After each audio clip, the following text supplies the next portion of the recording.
di bulan Desember muncul aroma-aroma permasalahan. Oke, permasalahan yang pertama. Gue gak bisa jual. Halo, gue Vidi. Selamat datang di channel Sulpa Yuda. Thanks for tuning on our channel. I'm really grateful for having you all here, and it is our mission to bring all of you to the latest and greatest tips, skill, and make you know how to the best that you can be. Because I know that you have power inside you, and I'm going to show you how. Now, let's get started.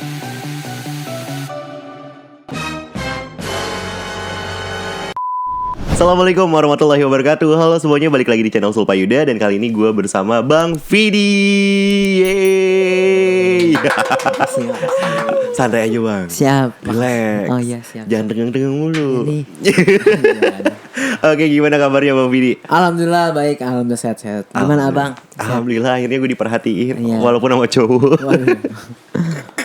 Oke Bang Vidi, kalau misalnya boleh tahu nih, Bang Vidi tuh orangnya orang Bogor banget apa ternyata ada rantauan?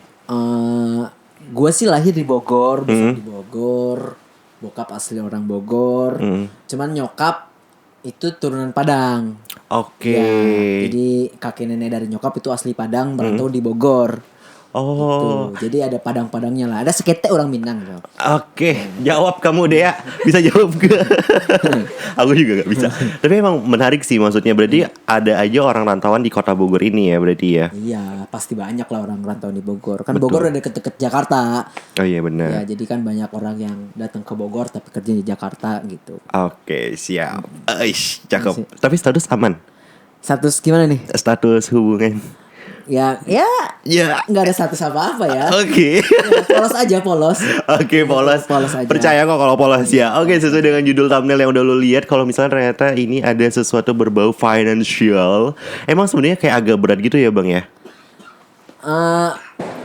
Iya sih sebenarnya kalau ngomongin duit lah ya, siapa sih yang nggak sensitif sama duit gitu? Iya kan, maksudnya kayak gitu. Finansial, duit itu ada topik-topik yang sebenarnya berat tapi emang harus sering dibahas biar orang-orang juga ngerti gitu. Oke, emang itu in case-nya kenapa sih Bang? Maksudnya awal mulanya lo sampai merasa kayak anjir gue punya sekian juta hilang atau mungkin ratusan juta hilang gitu. Jadi awal mulanya sih berawal dari gue yang emang kayak mungkin kayak kayak orang-orang pada umumnya yang karyawan, terus punya gaji yang mungkin cuman UMR. Oke. Tapi cita-cita pengen jadi orang kaya. Pernah gak sih lo ngerasa kayak gitu? Sekarang. Iya kan? Lo kerja sama Angkat orang tangan lo ja. dengan gaji yang UMR, cuman lo punya ambisi besar gitu untuk menjadi orang yang punya duit banyak gitu. Nah berawal dari situ. Waktu gua mulai kena si masalah ini, ya gua sebelumnya adalah orang yang biasa aja gitu. Orang yang ya udah kerja, menyisihkan uang gua, setengahnya untuk kebutuhan pribadi gua, Oke. setengahnya lagi untuk ditabung, ya kan. Tapi kan gue juga sadar bahwa menabung itu dibutuhkan waktu yang sangat lama gitu. Oke. Ya nggak sih? Iya, text time lah ya. Iya, Oke. takes time.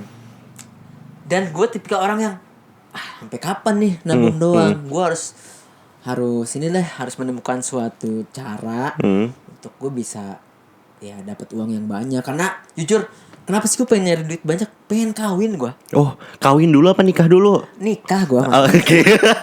Pengen nikah gitu kan. Oke. Kalau kawin kan nggak butuh uang banyak. Oh, Kan? Sepakat dong. nggak tahu Kawin sih. nggak butuh uang banyak, cuman butuh mulut yang jago aja. Oke, buayan ya. Kalau nikah kan butuh uang yang banyak gitu. Heeh.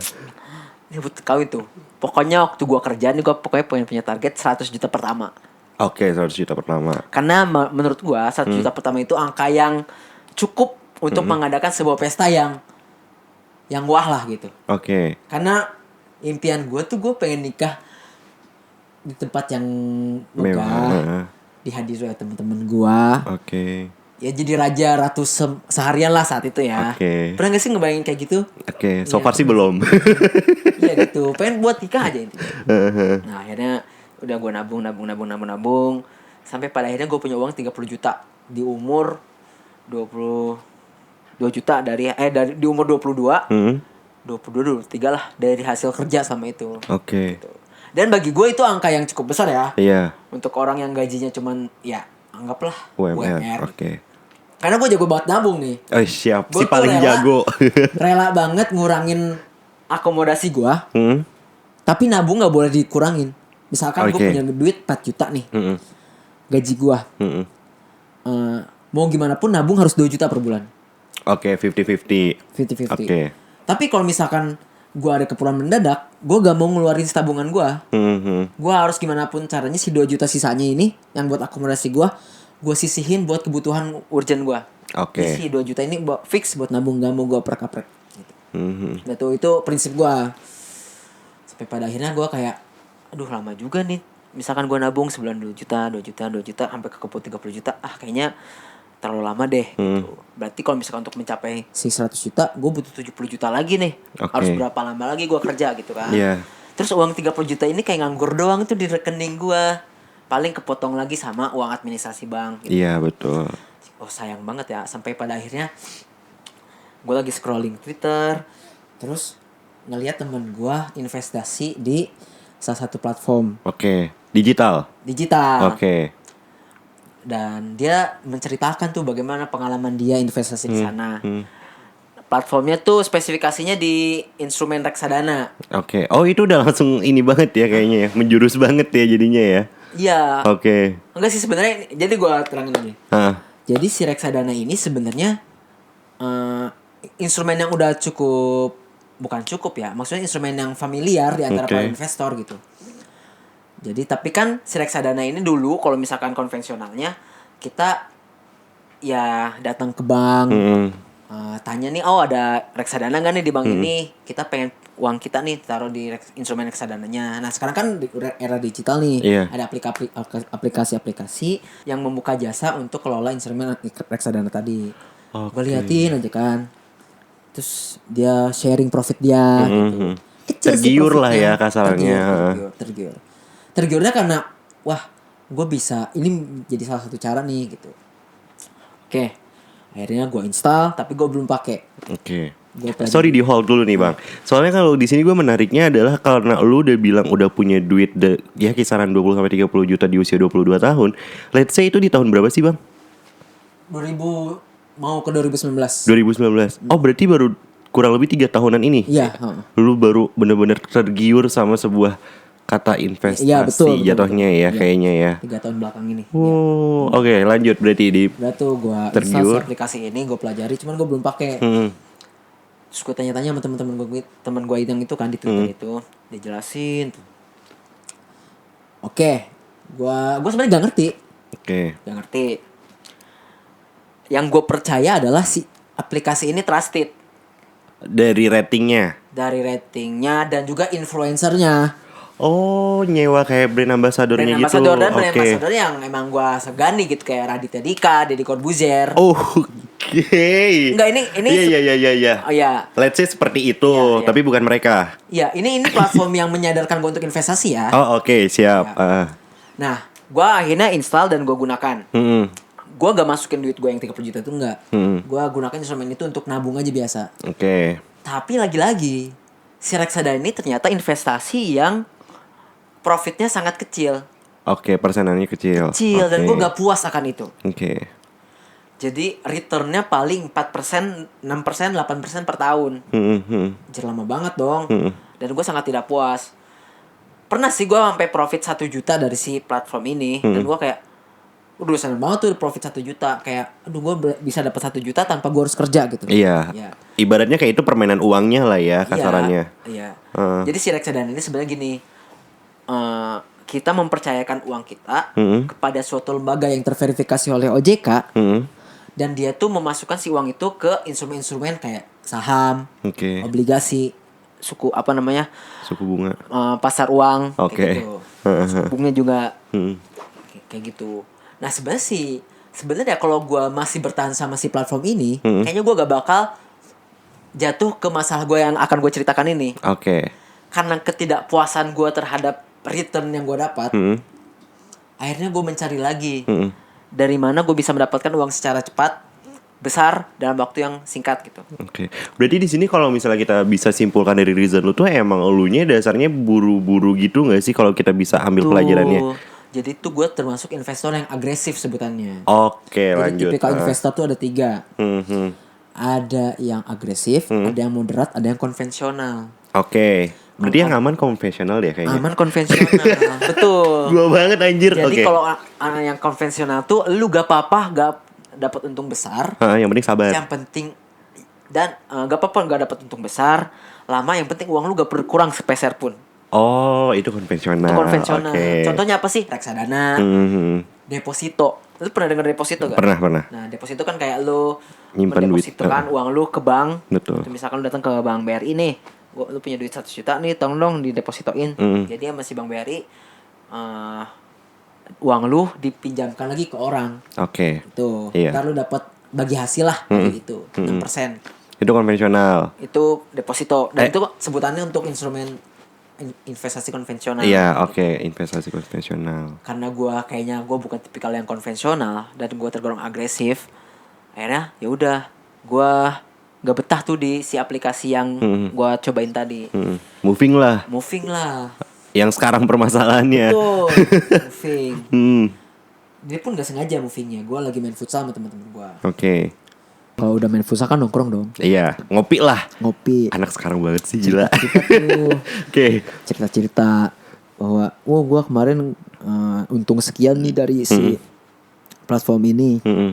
Kecil kata dia mah. Terpancing lah seorang Nah. Bang Pidi yang agresif. Terpancing gua. Eh. Emangnya lu kalau investasi di mana? Oke. Lu punya duit berapa kata dia? Gua ada duit nih 30 juta. Oh, lu jujur banget ya? Serius? Iya. Ya udah, sini investasi ke gua. Ntar gua janjiin lu sebulan dapat 3 juta. Oh, janji yang palsu. Enggak. 10%. Heeh. 10%. Oke. 3 juta dari 3 juta itu dari 30 juta 10% ya. Kata gua, dari mana? Dia ngakunya bisnis rokok. Oh. Ngakunya. Tapi dia bilang gini, tapi kalau lu pengen lebih tahu, yaudah ngobrol nanti sama gua Berdua. di kesempatan berikutnya. Oke. Karena gua penasaran banget, ya udah, akhirnya gua ketemu. Ternyata di situ dia menjelaskan tentang si platform dia. Oke. Jadi platformnya ini berkedok kripto. Oke. Berkedok kripto tuh ya kripto ya. Kripto itu mata uang digital yang Iya. sedang Hype lagi lah. hype lagi kayak Bitcoin, Ethereum, ada lain-lain sebagainya. Gue nggak tahu tuh, jujur gue nggak tahu kripto itu apa. Terus dia bilang platform ini tuh transaksinya itu orang per orang. Oke. Jadi misalkan gue beli si koin dari lu misalkan, ntar koin yang udah gue beli akan beranak. Iya, kasarannya kayak gitu berarti. Gitu. Misalkan gue beli, jadi harga satu koinnya tuh 20.000. Oke, 20.000. 20.000. Misalkan gue beli 10 juta, berarti dapat kurang lebih 500 koin. Iya. Nah, 500 koin ini dia bilang setiap sebulan sekali akan mengalami mining, Oke. penambangan. Kalau bahasa simpelnya bertelur. Oke. Telurnya berapa persen? 15% dari jumlah koin yang lu punya. Oh, lumayan ya. Lumayan Oke. banget. Siapa yang gak Misalkan tergiur? gue punya 500 koin, berarti bulan berikutnya gue punya 15 kali Sekian lah. sekian. Oke. Nah, si anak telurnya itu yang hasil miningnya itu bisa dijual. Oh. Dijual. Jadi si koin modalnya tetap ada. Si anaknya yang bisa gue jual. Jadi berarti gini. Si ayamnya tetap ada nih, Iya. gue jual telurnya. Iya. Jadi lo jual telurnya tapi gak 20.000, harganya Bisa 15.000. lebih. Oh, malah kurang. Iya, tapi kan gue jual untung. Jual telur bukan jual ayam. Jadi si modalnya bener. tetap ada. Bener. Iya. Dia ngomong kayak gitu. Berarti kalau gue hitung itu, kalau misalkan gue punya uang 30 juta untuk punya uang 4.500.000 per bulan, itu gampang dong. Ya enggak? Ya udah, tanpa pikir panjang, seminggu dari kejadian itu gue ikutan. Gue Langsung. masukin uang gue 30 juta ke situ. Langsung tergiur. Langsung tergiur. Pasti sih. Terus? Sebenarnya setelah gua gabung ke si platform ini, orang-orang ngakunya Fit, lu mah keren katanya. Hmm. Gak butuh waktu lama nih buat ikutan. Kalau kita mau mikir dulu, observasi dulu, ini bener apa enggak. Lu mah keren nih, nggak mikir panjang, lu langsung ikutan. Berarti lu cerdas, ngomong gitu ke gua. Dan dipikir-pikir justru itu adalah keputusan yang sangat goblok. Oke, untuk saat ini. Untuk saat ini. Karena ada penyesalan. Karena itu sangat menyesalkan. Oke. Mau bagaimanapun juga, Ah, uang itu ada hal yang diperjuangkan sama kita kan. better gitu. Betul. Ketika kita pengen memasukkan uang kita ke suatu bisnis atau platform investasi apapun, modal pertama itu sebenarnya bukan uangnya, tapi ilmunya. Oke. Nah, gua Gak dikasih ilmunya. bukan gak mencari ilmunya. Oke. Gua main asal nekat aja masukin uang gua. Aha.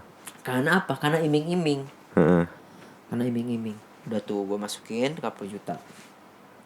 Gak lama dari kejadian itu, udah gue masukin 30 juta.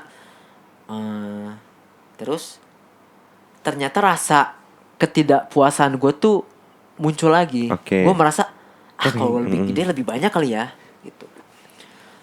Akhirnya gue Minjem ngobrol duit. sama orang tua gue. Oke, iya. Ngobrol sama orang tua gue bilang, Bu, William menemukan bisnis masa depan. Kita bakal hidup Kayak lah. kaya raya, Bahagia lah. bahagia, sentosa, nyaman, bahagia. Tapi fana terus. Iya. Terus ibu gue kan juga skeptis kan.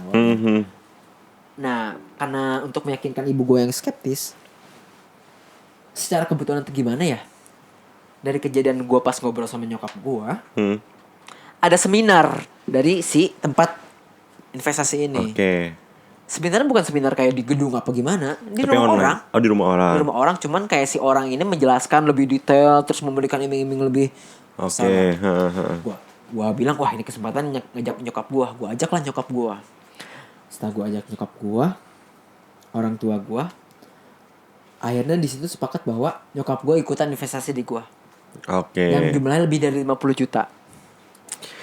Cuan itu teh cuan ya Allah. Itu Terus uang ya, nah. itu uang. Udah tuh. Terus gua bilang, berarti uang gua ada segini nih di sini. Kayaknya gua harus lebih besar lagi nih. Disitulah gue mengikuti jejak-jejak orang-orang di dalamnya. Jadi orang-orang di dalamnya untuk mempertahankan bisnisnya itu membuat arisan. Oke. Lo pernah dengar gak sih arisan online? Pernah? Enggak. Nggak pernah ya. Jadi itu banyak banget sebenarnya arisan online. Kalau arisan biasa kan kayak misalkan lo ya udah kocok biasa. Setiap orang dapat giliran dapat giliran. Betul, tapi nanti nyimpan lagi. Ya kan ibaratnya gini. Kalau arisan tuh kayak lu dapat terakhir kayak nabung, lu dapat di awal kayak ngutang. Itu arisan normal kan? Ya enggak. Kalau ini enggak, arisan beda. Lu cuma setor sekali, dapat untung berkali-kali. Katanya. Oke. Kayak gini misalkan. Lu ikutan ada arisan mobil. Lu bayar 10 juta. Dalam waktu 2 tahun, 3 tahun, uang 10 juta itu ketika dikocok sama siapa yang ikutan, dapat mobil Fortuner. Katanya lagi. Oke. Ya, iming-imingnya lebih tepatnya. Siapa sih yang gak mau? Oke. 10 juta dapat Fortuner yang harganya 550-an juta. Siapa yang gak mau? Di situ gue percaya bahwa saat itu ya gue percaya bahwa emang normal kok arisan-arisan kayak gini dan beneran ada buktinya. Oke. Soalnya sebelum gue masuk emang selalu ditunjukin, oh ini bukti keberhasilan para membernya. Ya gue makin yakin dong, akhirnya ya udahlah gue memberanikan diri untuk bikin arisan. Jadi gue bikin arisan iPhone. Waktu itu lagi zamannya iPhone Pro Max 12 Pro Max. Oke. Harganya 20. Lah kalau 12 Pro Max mah berarti di kisaran tahun 2021 dong? Ya, Oke, 2020 akhir lah. Oh ya udah, oke, 2020 akhir. 2020-an 2020 tuh. Gue bikin arisan iPhone. Oke. Gue bilang gini, gue promosi di Instagram. Gue bilang gini ke teman-teman gue di Instagram story, gue bilang gue bikin arisan nih. Siapa yang mau iPhone harganya 5 juta? iPhone 12 Pro Max harganya 5 juta. Rame banget itu yang komen. Padahal HTC. Reply. Gimana bang?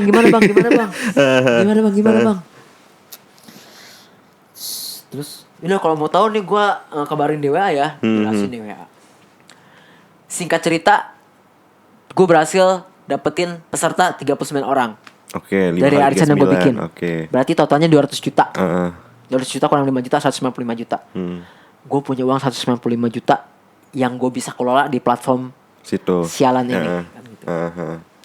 Bayangin, kalau lu punya duit 195 juta, lu punya penghasilan 15% per bulan dijanjikan fix dari uang itu.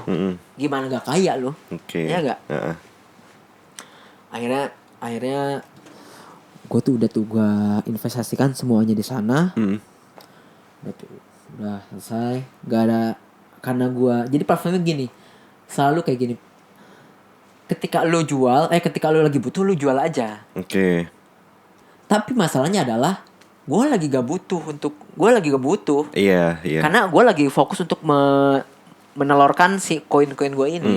Biar koin telurnya makin banyak, ketika udah paling banyak baru gue jual tuh. gak berjalan lama. Waktu itu bulan Oktober 2020. September Oktober 2020. Di bulan Desember muncul aroma permasalahan. Oke. Permasalahan yang pertama. Gue gak bisa jual. Oke, ketahan lah kasarannya. Kasaran. Jadi kan gue bilang di awal transaksinya ini orang per orang kan. Yang seharusnya gini, kalau gue beli ke lu, Iya. seharusnya orang yang pertama kali beli balik koin gue tuh lu. Iya, logikanya gitu. Iya gak? Oke. Iya. Mm. Tapi lu gak mau beli koin gue. Oke. Lu bilangin lu gak punya uang.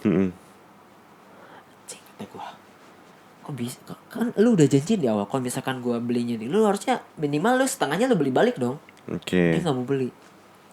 Tapi haknya dia juga sih harusnya. Iya. Oke. Iya dong, sebenarnya kayak gitu. Terus? Gue masih kayak positif nih, pasti ada yang beli. Pasti ada yang beli koin gue. Sampai pada akhirnya gue melanglang buana cari solusi dan segala macam. Gue ke Jakarta, cari komunitas-komunitas bisnis ini. Sama ternyata permasalahannya, Gak ada yang mau beli koinnya. Oke. Di situ gue sadar bahwa ini udah gak selesai nih. Oke. Mulai peka lah ya Gue udah dikit. mulai peka. Oke. Cuman dalam hati kecil gue kayak denial, tetap denial. masa iya sih? Masih bisa kok pasti Masih gitu ya. bisa kok, masih Oke. bisa kok. Sampai pada akhirnya tepat 2021 pertengahan, Founder si aplikasi ini ditangkap polisi, Bareskrim. Pusing dong pasti lu jadinya di situ. Oke, itu permasalahan kedua langsung kebukti banget ya. Itu posisinya lagi kerja. gue langsung gak bisa ngapa-ngapain. Gue langsung lemes. Gue ke musola. Mau nangis tapi udah terlalu lemes Iya. ya. Gue kayak bengong aja. Cing, gue bisa punya utang ratusan juta nih gara-gara ini. Gue udah speechless, gak tau ngapain. Gua itu ada apa ya biar bisa nenangin gue, itu ada Quran, gue baca Quran. Oke. Gue berdoa segala macam. Gue kayak aduh kayak gimana nih, mampus gue. Udah tuh. Hal yang paling pertama gue pikirkan adalah gimana cara gue bertanggung jawab kan. Iya, mau ngembalikan uang itu berarti jatuhnya. Sebenarnya belum mikir gimana cara gue balikin. Oke. Gimana caranya bikin orang ngerti bahwa ini bukan kesalahan gue. Oh, oke. Nangkap. Iya. Sebenarnya waktu orang-orang investasi ke gue tuh biar meyakinkan mereka, gue bikin MOU. MOU-nya adalah ketika ada apapun masalahnya, gue mengembalikan uang mereka 100%. Itu isi MOU-nya. Kenapa sih gue sampai berhenti kayak gitu? Karena iming-imingnya tuh terlalu kuat di awal. Gue diiming-iming bahwa tidak akan terjadi masalah. Ciri-ciri investasi bodong itu adalah iming-imingnya terlalu tinggi, jual mimpi, menjanjikan profit yang besar dalam waktu cepat, tidak ada resiko. Oke. Kalau lu menemukan, lu misalkan saudara lu, orang tua lu menemukan suatu ajakan penawaran dari orang yang ciri-ciri tadi, ngomong aja, oh ini mah gak ada resikonya, jangan pernah mau. Justru orang yang bilang ini gak ada resikonya beratus-ratus kali lipat lebih besar dibandingkan investasi manapun. Iya. Kayak gitu. Dan setelah itu gue kayak gue udah lemes banget kan tuh. Tapi gue tetap berpikir positif. Gue masih punya uang di tempat yang lain. Terus gue bilang gue pasti akan tanggung jawab, dan mati kita gue pasti akan tanggung jawab. untuk bilang ke grup arisan gue bahwa arisannya batal itu sangat butuh keberanian dong. Akhirnya di suatu hari lah, di suatu siang gue mengakui bahwa si arisan ini batal. Pengembalian akan gue lakukan secara bertahap. Wah, responnya itu udah, respon dari orang-orang yang investasi ke gue udah Murka lah. marah lah, kecewa dan Iyalah. lain sebagainya. Tapi tanggung jawab orang pertama yang punya hutang itu satu sebenarnya. Jawab. Iya. Komunikatif. Bales WA. Itu tanggung jawab pertama deh. Dan lu balas itu? Dan gue bales. Oke. Karena gue sadar kalau gue gak bales Makin jadi. makin jadi. Betul. Dan ini banyak banget orang-orang kan, ini kan platform ramean dong, membernya juga puluhan ribu. Banyak juga yang ngadain arisan. Termasuk temen-temen, ada temen gue juga. Dia tuh banyak banget yang kabur. Oh, langsung menghilang Langsung aja menghilang gitu gitu ya. aja. Oke, heeh. Padahal orang-orangnya cuma nanya ini tuh kayak gimana harusnya. Heeh. Itu pertanggungjawaban lu kayak apa. Kan kalau Solusinya misalkan lu apa? bales, minimal orang kayak, oh masih bales nih. Nah itu yang gue lakukan. Gue masih bales WA mereka. Pokoknya tanggung jawab pertama gue adalah bales WA deh. Gue jelasin sebisa gue. Gue bilang pertanggungjawaban gue. Bahkan gue mikir gini, cepat atau lambat mereka pasti datengin gue nih. Pasti. Pasti datengin Karena gua. ada haknya dia Ada kan. haknya dia. Betul. Sebelum dia datang ke gue datang ke mereka. Oke. Gue muter ke seluruh orang-orang yang ikutan investasi gue. Good planning. Oke. Bisa juga ya lo. Gue muter. Terus Gue jelasin. Ada yang, karena gue datang duluan ya, mereka jadi empati, simpati. Yang tadinya mungkin kecewa banget ketika gue datang duluan, jadi ngerti. kecewa aja. Ya. Sampai gue pernah datang ke orang tuanya temen gue. Jadi Oke. temen gue ikutan. Sebenarnya lebih tepat adik kelas gue ikutan. Terus gue bilang kok, terus gue harapin orang tuanya. Gue bilang pertanggungjawaban gue. Orang tuanya juga kayak, yang tadinya kayak mau ini ya, pas gue datang jelasin kejadian kayak gini, ya udah, dia juga kayak ngerti lah. ngerti gitu. Pasti. Mereka gak kayak yang kayak sekarang juga harus balikin, gak ada. Sebenarnya gini loh, lu punya utang, anggaplah Berapapun. gue punya utang kalau 100.000, lu tagih, gue bilang ya 100.000 doang, lu sebel gak? Sebel dong. Sebel dong. Tapi kalau misalkan gue bilang, sorry ya gue baru ada 10.000 nih, Iya. lu terima gak? Terima lah. Lu jadi sebel gak sama gue? Enggak lah. Ya kan, karena ada rasa pertanggungjawaban itu kan. Iya, Nah itu seenggaknya yang gue kayak lakukan. gitu. Gue bilang gini, Pak, ini utang saya ratusan juta Pak, dan ini bukan kesalahan saya. Saya juga korban di sini, gue bilang gitu. Tapi saya tanggung jawab 100%. Uang anak bapak akan saya 100% balikan. Cuman bertahap ya Pak. Saya cicil gak apa-apa ya Pak? Oh ya gak apa-apa. Dan ya udah, mulai dari sana gue mulai kayak yaudah muter terus tanggung jawab. Gitu. Terus gue mulai balikin tuh cicil sama gue. Per bulan gue tuh kan utang gue anggapnya 200 juta. Sebenarnya gak 200 juta, lebih dari itu ya. Oke. Karena arisan gue gak cuma satu. Cuman gue ceritain yang satu. Loba ya lapak Banyak. arisannya. Gue tuh kurang lebih 500 jutaan. Oke. Kurang lebih. Seharga mobil apa tuh, Ja? Pokoknya utang gue 500 jutaan. Oke, lanjut. Ya tadi gue setelah gue tanggung jawab dan gue gak lari. Iya. Dan gue gak lari. Oke. Di situ poinnya ya sebenarnya. Itu poinnya. Oke. Kayak gitu. Terus minum dulu ya guys. Oke. Lanjut aja sikat. Tapi di sini gue masih penasaran sih Bang, soalnya kan tadi kan lu bilang ada permasalahan-permasalahan yang muncul. Let's say gue kira tuh bakalan lebih dari 2. Apakah memang cuma 2 karena udah klimaksnya pas saat si foundernya ketangkep, atau sebenarnya ada lagi? Dan ya foundernya ketangkep, akhirnya sidang kan. Baru komen kelar sidang ya udah bersalah. Dan kalau udah bersalah ya udah. Kan selama persidangan berlangsung kan gue masih ada harapan kecil lah. Kalau misalkan menang nih, Iya. masih bisa kali Lanjut uang gue lagi. balik. Ternyata Terbukti bersalah. terbukti bersalah dan ya udah selesai aja gitu. Oh berarti anak-anaknya juga pada putus jatuhnya? Putus. Yang maksudnya kayak entah itu tangan kanannya, entah itu tangan kirinya gitu istilahnya. Iya, udah selesai, udah nyaris. Dan sekarang sebenarnya lagi ngajuin banding, cuman udahlah. Bisnis kayak gitu ya. Oke. Sebenarnya udah ada dari zaman dulu. Iya. Gue SMA, kuliah, gue tuh pernah denger. Cuman masalah bisnis kayak gini, investasi kayak gini tuh selalu berkodok, selalu ganti-ganti baju. Oke. Badannya sama aja, bajunya beda-beda. Oke. Ibaratnya labelnya berarti ya. Iya. Oke. Gue dulu mungkin gak tertarik sama investasi kayak gini berkedok obat-obat herbal. Iya dulu sempet Iya, viral kayak gitu, iya nggak? bener. Tapi gue kena di investasi kayak gini berkedok kripto. Oke. Dan kita gak pernah tahu nih baju-baju apa lagi yang akan muncul. Sekarang kan muncul lagi berkedok trading. Yang sekarang udah ada yang ditangkap kan? Iya. Iya gak? Iya. Ada lagi sekarang berkedok robot trading. Robot. Iya. Oke. Terus kok gue Iya. kayak ketinggalan zaman banget ya. Terus Iya, jadi banyak banget sebenarnya baju-baju yang mereka ganti. Cuma di sini sama aja. Tadi gue bilang investasi kayak gitu lebih ke skema piramida atau money game. Jadi siapa yang masuk duluan, dia yang berhasil.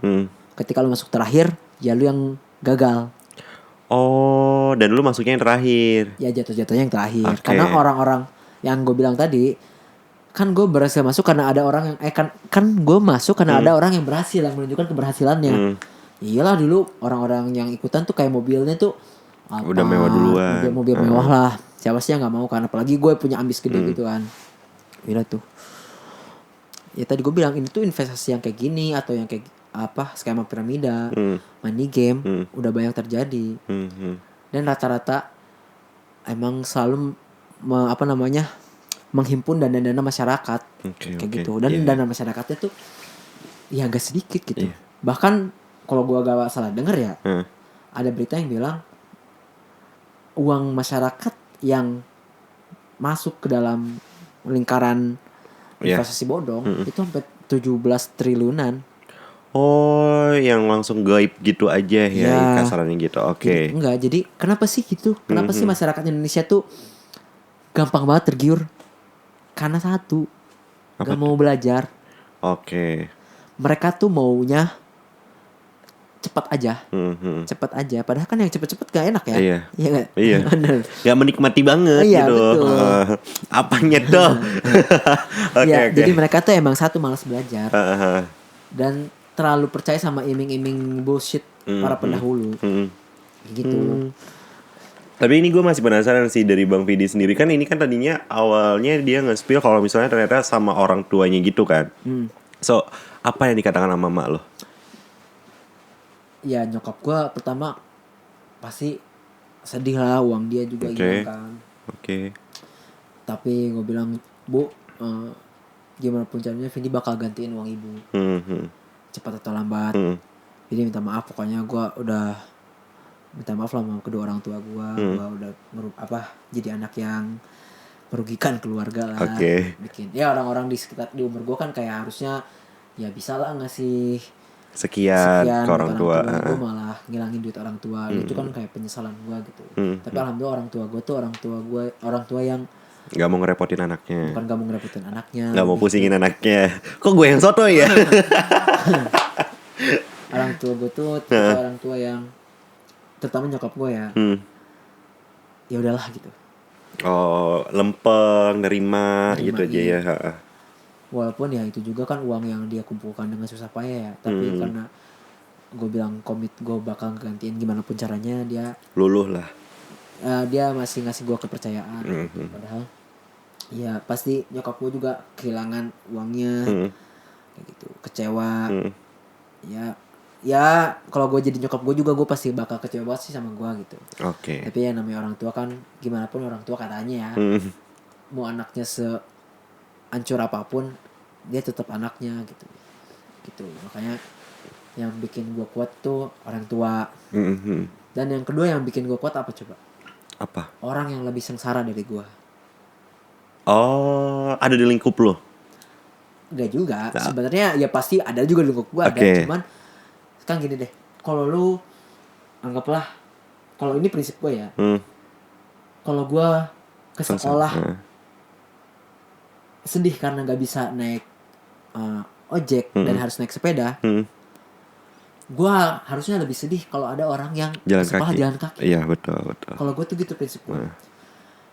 Jadi yang gue bikin selama ini bersyukur adalah masih banyak banget ternyata orang-orang yang lebih hancur dari gue. Betul. Gue anggaplah punya utang cuma 500 juta.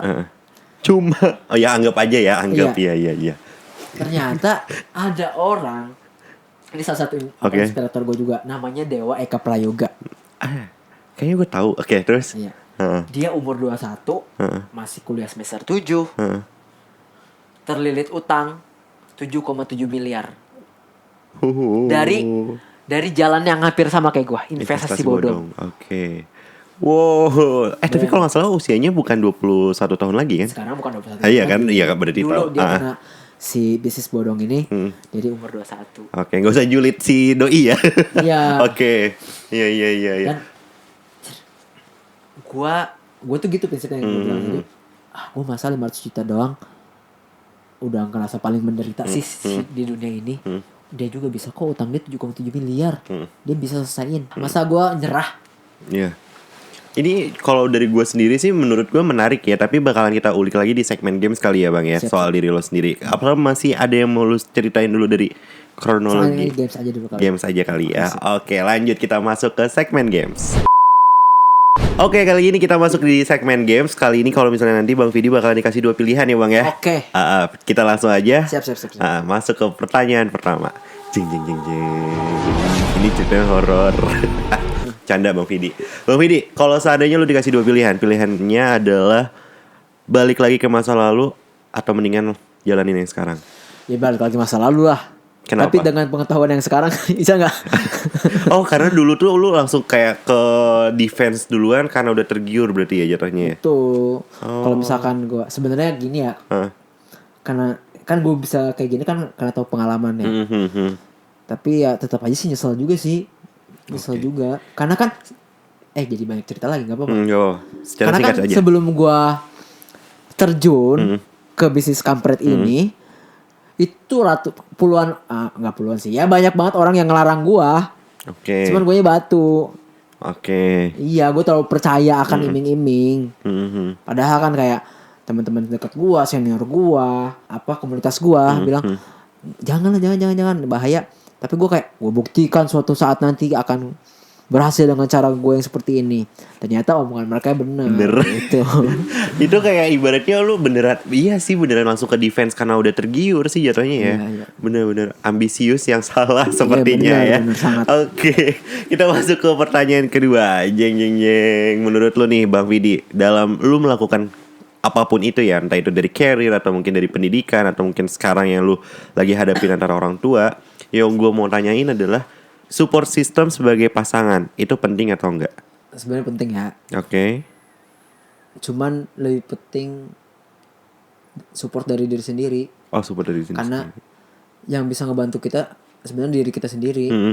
Mau lu disupport pasangan lu kayak gimana pun, mau dia bugil depan lu cuman lu nya dalam mental lu udah kalah. Oke. Ya lu kalah. Tapi kalau lu mental lu udah kuat nih, lu percaya bahkan lu bisa dari dalam diri lu ya. Ya support system sebagai dari pasangan tuh ya nomor sekian lah gitu.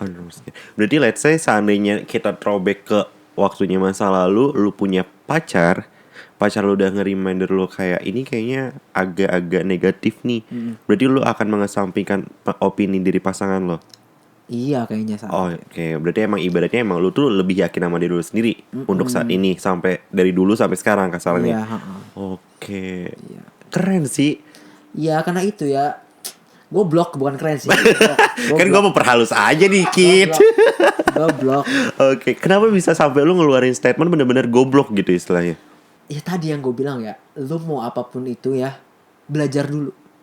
Oh, lu nggak kuat di pondasinya masalahnya. Iya, gue tuh terlalu malas untuk cari tahu. Terus resikonya apa aja. Gue terlalu yakin sama iming-iming, itu kan goblok. Goblok. Padahal kan anggaplah coba aja gue kayak observasi dulu, terus gue belajar dulu. Gue pelajari resikonya apa aja dan gue nggak percaya 100%. Gue pasti kan kayak ini nggak benar gitu. Oke. Wah gila ini deep talk banget sih soal perubahan tuh emang sensitif ya guys ya. Oke kita lanjut ke pertanyaan ketiga. Jeng. Bang Vidi, lu kalau misalnya nih bisa kasih pilihan antara mobil atau HP, lu bakalan ngambil investasi yang mana? Sebenarnya dua-duanya adalah bukan tempat bukan tempat investasi ya. Oke. Ya. Akhirnya belajar ya ini Bu. Ya terus? Karena apa sih? Karena mau HP mau mobil itu valuasinya selalu turun. Oh. Ya enggak? Iya, Misalkan iya. beli mobil sekarang 200 juta, lu jual mobil lu 3 tahun lagi paling cuma 150 juta. Oke. Investasi bukan. Bukan, iya. Inflasinya tinggi banget kan soalnya. Iya, lalu kan? selalu turun harganya. Kalau lu tanya kayak gitu, gua gak jadikan itu sebagai tempat investasi. Oke, kalau misalnya kita balik lagi pertanyaannya, jadi prioritas yang mana barang yang akan lu beli duluan? Ya, mobil kayaknya. Kenapa? Karena HP gampang dibeli ya. HP ya gak apple to apple juga sih. Oh, iya juga sih. Iya. Masalahnya Kalau mobil harusnya biasanya mobil apa rumah dulu. Iya. Gitu pertanyaannya harusnya. Akhirnya lu melek banget ya sekarang ya. Iya, mobil atau rumah. Gini dong ngegas, jangan Iya. ngedip mulu. Kalau mobil apa rumah ya rumah dulu. Oh, rumah dulu. Kalau mobil atau HP ya HP mah kan udah punya. Oh, udah mobil belum punya. Gitu, Iya, Bo. tawa lu deh. Dari tadi diem aja, cicing aja. Oke, kita masuk ke pertanyaan keempat. Bang Vidi, lu seandainya dapet pilihan penawaran pekerjaan nih, Ah, lu akan pilih yang mana? Jadi karyawan atau jadi bisnismen? bisnismen. Kenapa? Kalau karyawan, gua tuh selalu merasa lu kalau kerja sama orang, lu bikin kayak orang. Oke. Kalau bisnismen, lu memperkaya diri lu sendiri. Tapi kan kalau jadi bisnismen lu butuh tim-tim lu, karyawan lu. Ya bener dong, tapi kan kalau lu udah punya karyawan, otomatis kan lu udah bisa menghidupi karyawan lu gak sih? Oh, Ya nggak? iya Lu iya kan iya. nggak mungkin lu punya karyawan tapi lu gak bisa gaji karyawan lu kan? Iya iya iya. Ya. Gitu. Terus kalau misalnya bisnis yang pengen lu buka apa usahanya? Sebenarnya ada Hmm. Apa tuh? sebenarnya ada satu bisnis cita-cita gua nih, karena gua kena sama sebuah investasi. Gua tuh sebenarnya nggak jago investasi ya teman-teman ya. Oke. Gue belum jago investasi, masih banyak konten apa pokoknya orang-orang yang lebih jago investasi lah. Ya bukan jago juga, gue mah sampah lah ibaratnya ya. Cuman gue punya pengalaman ini aja, pengalaman ya? pahit aja di investasi. Karena gue punya pengalaman pahit investasi, Oke. gue tuh pengen punya suatu bisnis startup tentang teknologi untuk apa namanya, lu berinvestasi untuk pernikahan lu. Oh. Itu cita-cita gua. Iya iya iya. Kan tadi gue bilang di awal, gue tuh pengen nabung buat nikah. Betul betul. Ya enggak? Iya. Terus gue belajar investasi, terus gue pikir-pikir, emang pernikahan tuh seharusnya biar lebih cepet ya lu investasiin duit lu. Kan sekarang kan gini, lu pengen nikah nih biasanya, modal terbesar dari mana sih? Dari pekerjaan. Sponsor orang tua. Ya, gue belum nikah Ya, masalahnya. maksud gue gini, lu tau nikah nih. Iya iya iya. Pasti ada lah dorongan finansialnya dari orang tua gitu kan. Iya itu sih benar. kebanyakan kayak gitu. Lu misalnya cuma punya duit gocap, orang tua lu ternyata udah nabung buat pernikahan lu udah ada 150 juta. Dikasih buat anggaplah. Enak 200 juta. Anggaplah. Iya iya. Kebanyakan kayak gitu. Ya. Jadi kita cuma misalkan mah, pah, ini pengen nikah. Udah ada uang segini. Yaudah nikah aja nanti mama tambahin. Pasti gitu orang tua. Iya biasanya sih gitu. Kayak gitu. Makanya gue tuh gak mau kayak gitu. Gue tuh sebenarnya pengen bikin sebuah platform di mana Oke. itu bisa menabung atau investasi untuk pernikahan impian lo. Wow, intinya investasi juga bos. Iya. Tapi lo yang memperbaiki sistemnya, kasarannya kayak Iya, gitu kan. cita-cita gua itu. Iya, karena Cuman- lo udah tahu salahnya di mana. Cuman ya tadi masih belum apa ya, masih jadi mimpi aja. Oke, ya mudah-mudahan terwujud lah. Amin. Amin ya Allah, gila. Aminnya bareng. Oke, masuk ke pertanyaan terakhir. Bang Vidi, ini mah beneran nanya aja ya. Orang yang paling lu nggak enak banget di titik sekarang, yang bener-bener ngerasa kayak, gue nyesel banget. Itu ke siapa? Antara orang tua, keluarga, atau bener-bener sahabat lu yang ternyata investnya lebih gede daripada orang tua? Kalau gue tuh yang bikin gue sedih ya belakangan, gue tuh sedih sama gue yang ngerugiin temen-temen gue. Oke. Kayak misalkan mereka tuh investasi ke gue karena ada tujuan pengen nikah, Oke. maunya. Ada yang pengen buat lahiran anaknya. Iya Ada yang benar-benar. pengen kayak ya usaha dia, dia percayain sama gue. Trust lah sama lu sebenarnya ya. Trust gitu kan. Dia percaya sama gue. Dia gak percaya sama bisnis gue, tapi dia percaya sama gue. Betul. Yang bikin gue sedih adalah gue tuh merusak kepercayaan itu. Oh. Iya dong. Iya sih. Jadi gue kayak pas temen gue mau lahiran dia nanya Fit udah ada apa belum, gue bilang belum tuh gue kayak ya Allah gue udah ngerugiin orang nih. Itu yang bikin gue kayak gue tuh sebenarnya hidup gue tuh sekarang kayak ya Allah gue nggak apa-apa nggak bahagia. Yang penting gue nggak bikin orang nggak bahagia gara-gara gue. Yang penting gue nggak bikin orang sedih gara-gara gue. Makanya ya orang tua gue alhamdulillah kan tadi udah mengerti gue ya. Tapi orang-orang lain kan belum ngerti gue. Nah itu orang yang selalu gue pikirkan gitu. Kayak barusan tadi aja. Tadi sore ada yang nanya Fit udah ada apa belum. Gue kan belum ada kan gue kayak dalam hati kecil gue kalau gue ditagih dan gue belum ada gue sedih banget asli. Karena ya gue ya siapa tahu dia ada butuhan apa dan gue duitnya ada di gue. Itu yang bikin gue sangat sedih sih gitu. Berarti lebih ke orang yang udah percaya sama lo selain keluarga ya daripada keluarga ya. Iya sih emang bener, karena meyakinkan orang lain tuh susah daripada keluarga kita sendiri ya. Iya. Ya Allah, peluk orangnya. Oke, segmen gamesnya udah beres. Dan sekarang nih Bang Vidi, last question gue sih sebenarnya dari video ini, dari materi sekarang, ibaratnya bahasannya sekarang. Satu kata aja yang bener-bener pengen lu utarain, sampein ke orang yang tadi kan let's say lu udah bilang adalah ya mungkin orang yang udah terasa sama lo. Ceritanya dia nih ada di depan lo. Gimana pun juga uang kalian pasti akan balik. Gue janji. Serius, Masya Allah. Ini bener-bener kayak responsible aja ya, kayak responsibility lu aja yang di-challenge sebenarnya ya. Jangan nangis dong. Enggak, gue gak nangis. Enggak nangis, beneran. Enggak, bener. Oke. Ada lagi yang mau disampaikan gak dari lu sendiri? Kalau dari gue sih, gue bener-bener pengen masyarakat Indonesia nih, enggak deh masyarakat Indonesia terlalu umum. Teman-teman gue, lu semua yang ada di sini, orang-orang tua lu, saudara-saudara lu, jangan pernah jangan pernah mau sama bisnis yang pasti. Karena bisnis gak ada yang pasti. Iya, betul. Bisnis tuh kadang untung, kadang rugi. Kalau selalu dibilang untung, fix bisnisnya gak benar. Kayak gitu. Terus pokoknya kalau lo pengen belajar pengen investasi, paling pertama adalah belajar. Karena itu modal paling pertama buat investasi. Bukan uang, tapi ilmu. Kalau misalkan lu gak punya ilmunya, jangan pernah mencoba.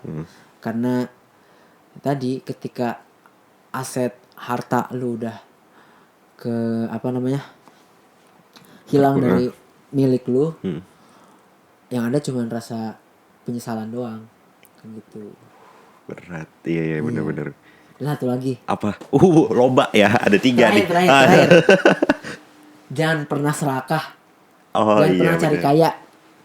Lu kalau hidup jangan pernah cari kaya, tapi cari cukup. Kenapa? Karena kalau cari kaya gak akan ada ujungnya. Kalau cari cukup, lu pasti ngerasa yaudah cukup aja. Anggap lagi nih, gue punya duit nih, cukup buat beli handphone. Punya duit cukup buat beli mobil. Tapi kalau lu udah ngerasa ngejar kaya, lu udah beli handphone, beli mobil, tapi lu gak ngerasa cukup, beli lagi malah. Beli terus. Iya, bener-bener. Akhirnya keserakahan terus muncul dalam diri lu. Gokil, gila. Pelajaran hidup lu banget ya. Iya benar. Oke, kalau gitu kita udah di penghujung durasi nih ya. Oke, Bang Vidi, thank you so much ya. Thank you juga guys. Dari ilmu lu, pengalaman lu, gue harap semua permasalahan udah ketemu solusinya. Yang penting lu kuat aja. Thank you. Tanggung jawab sesuai dengan omongan lu ya. Strong dong. Ingat adek lu yang cantik itu ya. Adek lu yang cantik itu boleh kali. Wadaw. Buat Eja, maksudnya buat Eja. Aduh, di wadaw. Oke, kalau gitu buat kamu yang lagi nonton, terima kasih udah nonton sampai detik ini. Please ambil hikmahnya dan ambil positifnya. Karena mungkin hanya kebetulan aja Bang Vidi yang dapat negatif dari sebuah investasi. Tapi ada peluang. Yang penting benar kata Bang Vidi sarannya. Yang penting lu harus punya ininya nih. Apa tuh ini? Otak. Kayak gitu. Bukan ini. Apa? Cabang. Cabang. Oke, jangan lupa like, komen, dan subscribe pastinya. Dan sampai ketemu di next video. Dadah. Assalamualaikum warahmatullahi wabarakatuh. Hi, thanks for watching. Please don't forget to subscribe and like.